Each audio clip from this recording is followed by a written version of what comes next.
Last year's surprise won't be sneaking up on anyone this season. Rookie of the Year runner-up Donovan Mitchell and the Jazz stunned the NBA by making it all the way to the second round of the playoffs.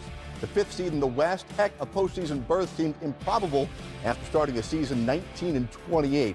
The squad suffocated their opponent. Second best defense in the league, and Rudy Gobert won Defensive Player of the Year. Playing in a conference that top to bottom improved over the summer, how much better can the Jazz get? Playing Jazz and only Jazz. For the next 30 minutes, it's NBA TV's Jazz Team Preview, and it starts right now.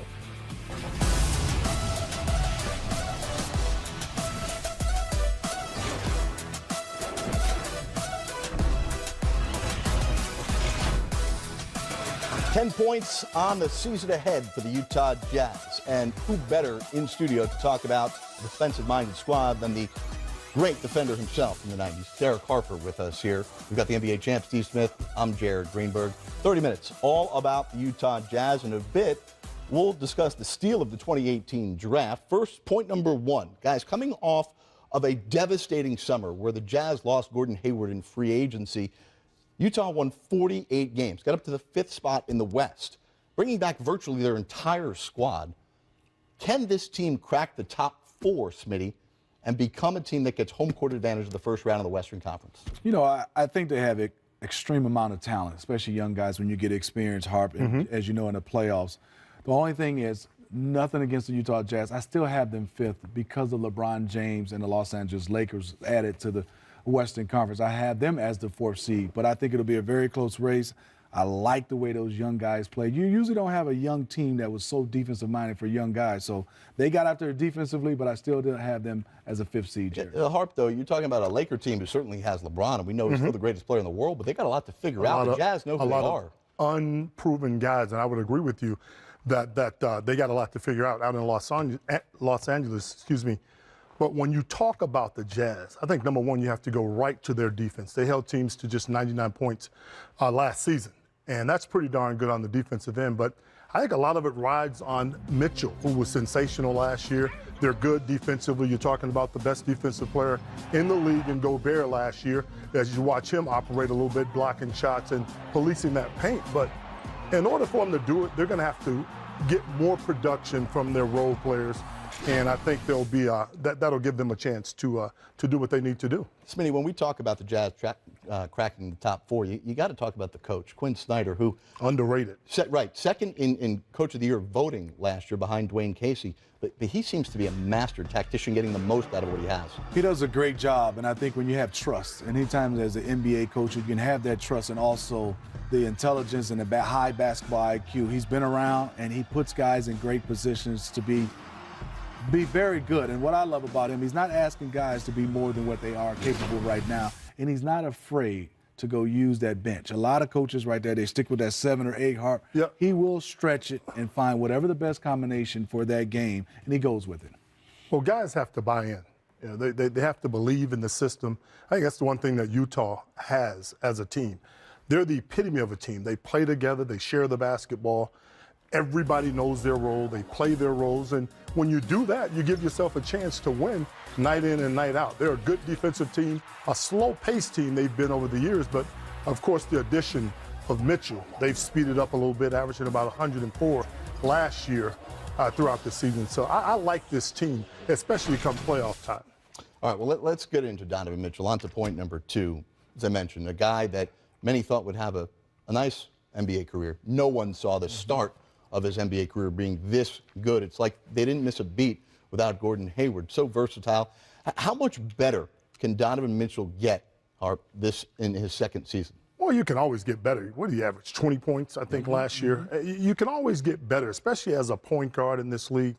And I think the one thing I'll be looking for when you start talking about this young sensation in Mitchell is whether or not he understands when to go and when to slow. I don't think as a point guard you can play at the same speed, if you would. You got to slow down. There are times in the game where I think his shot selection you can question sometimes, even though he makes a lot of threes, a lot of long shots. I just think once he slows down a tad, he's going to be a lot better getting other people involved. And, you know, when you involve other people with the talent that he has offensively, you can get yours anytime.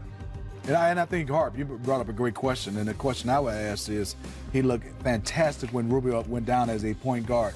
What does Coach Quinn Snyder do, Jared, when you have Rubio on him? Not that he played bad. It just seemed like the Utah Jazz played faster and played a little bit more efficient and better with a Donovan Mitchell at the point guard position. Next for me is playing without the basketball for him, being more efficient, knocking down shots. And I think he's great at the cup.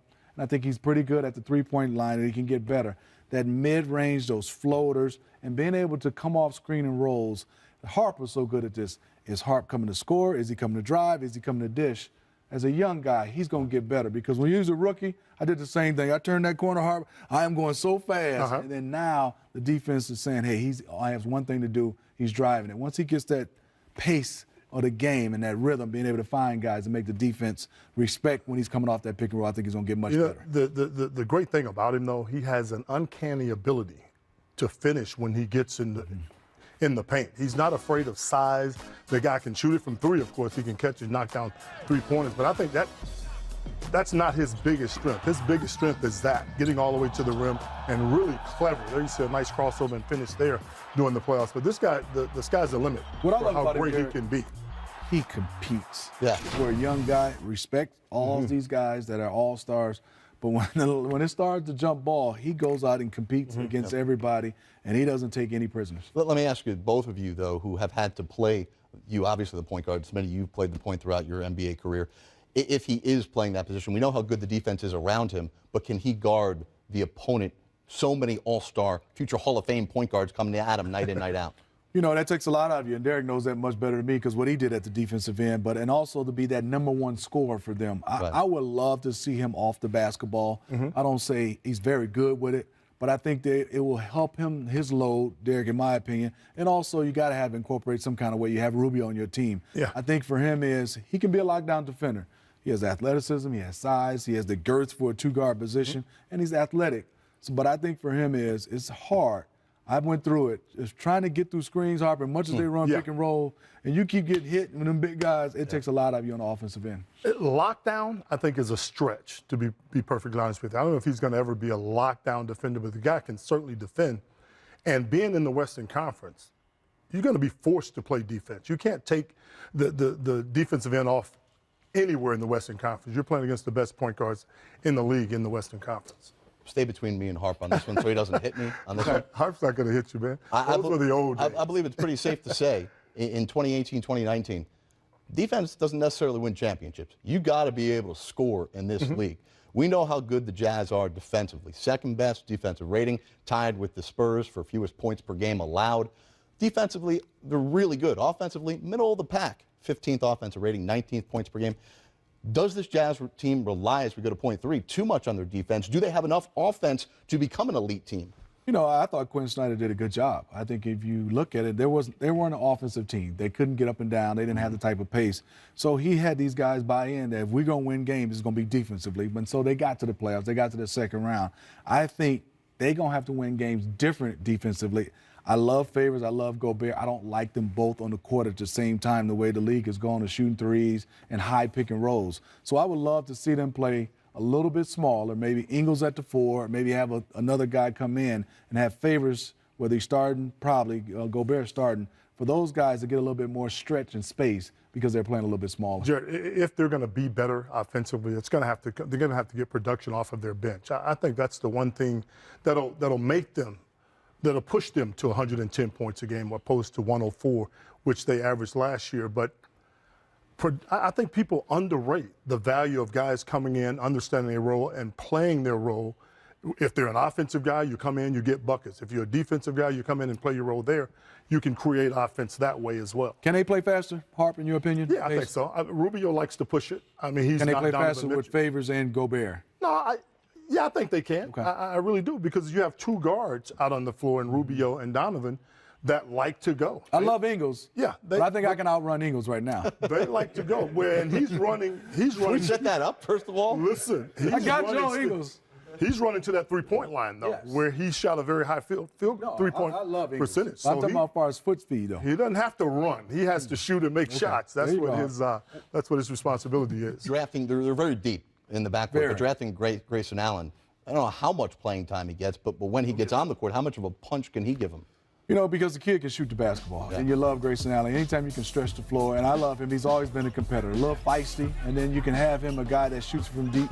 That's why I know Donovan Mitchell is their best player, in my opinion, but the most important until they get somebody else is Joe Ingles. They don't have enough guys that can stretch the floor and make plays other than at the rim. Rubio at the rim, Burks at the rim. You got to have some guys that can catch, knock down a three. Right. If they run you off the line, can you make the next play? And that's why I think Ingles did a fantastic job for them last year. You know, Steve, you know this.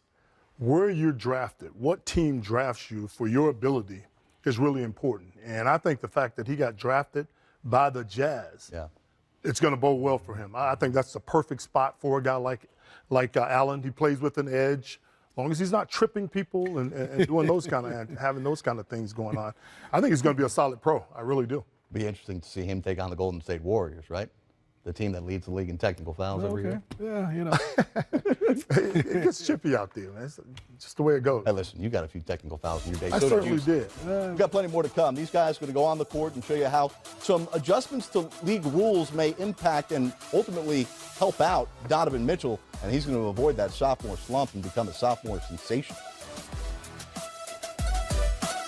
If you haven't seen him play, he's an excitement. He makes everything look easy. Donovan Mitchell from the backside with a rejection. This is a three.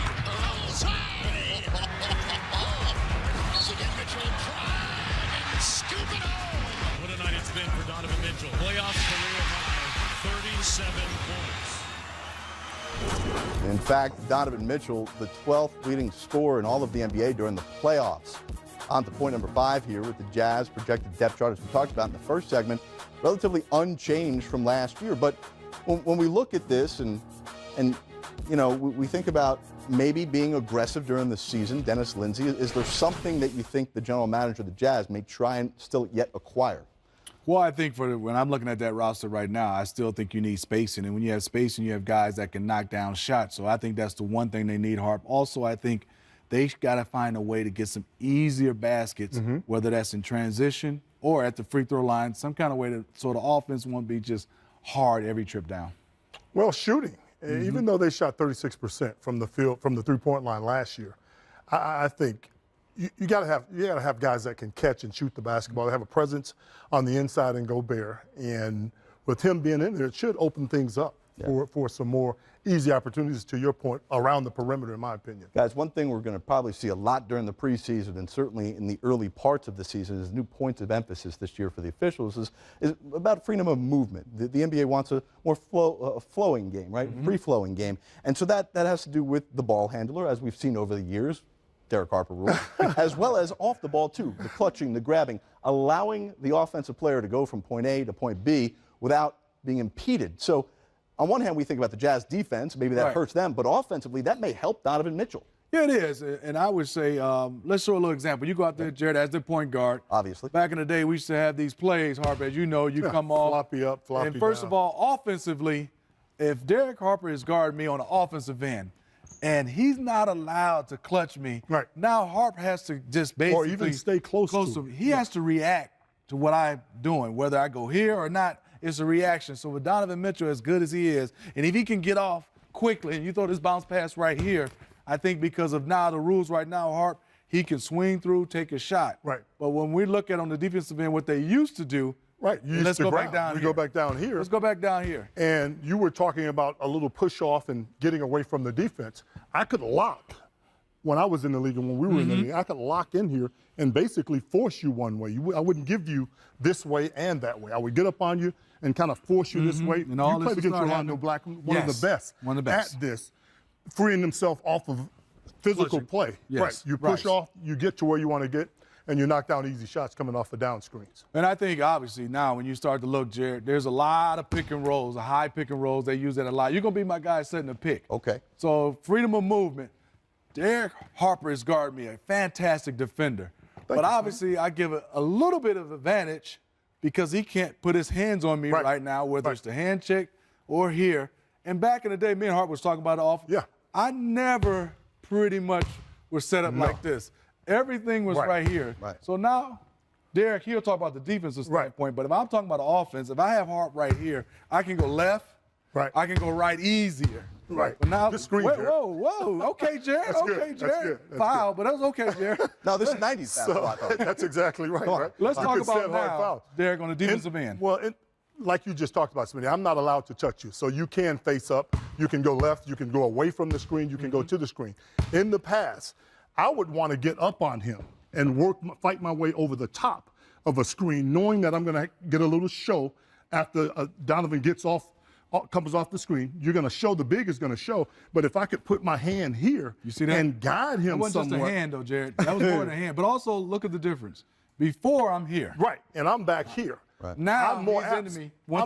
Excuse me, Smitty, I'm more apt to run right into the screen, being off of the offensive player, opposed to being up and in him, is what Coach Riley used to talk about. Get up in him, and you can kind of control. You set the screen. And look what I changed now. I'm here, Hart. Right.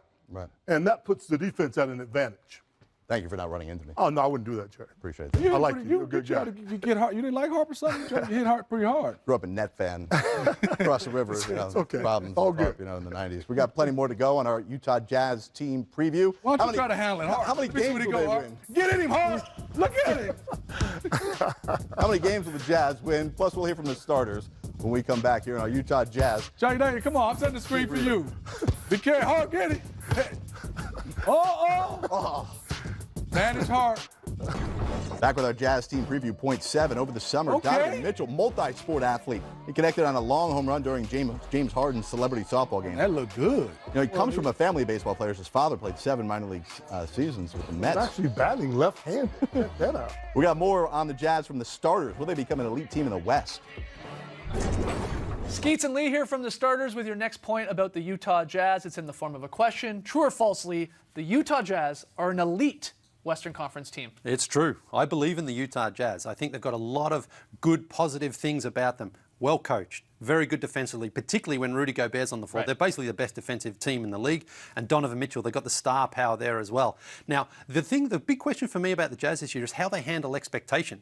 Last year they were 19-28, and a lot of people thought, their season's done, Right. not going to make the playoffs. They roar back in, and then they knock out the Thunder in the first round, and actually played the Rockets pretty well. Rubio gets hurt. Rockets were a great team. Yeah. But still, the Jazz really pushed them. So I But do you're saying believe- now there's expectations. Yes. And people are going to be ready for the Utah Jazz. Because they really had very little turnover here Yeah. in the offseason. Jerebko gone, and then they drafted Grayson Allen. That's basically it Yeah. when it comes down to it. So this is the same team. Yeah. But that's usually good in a league like this, having that sort of consistency, yeah. continuity of that squad.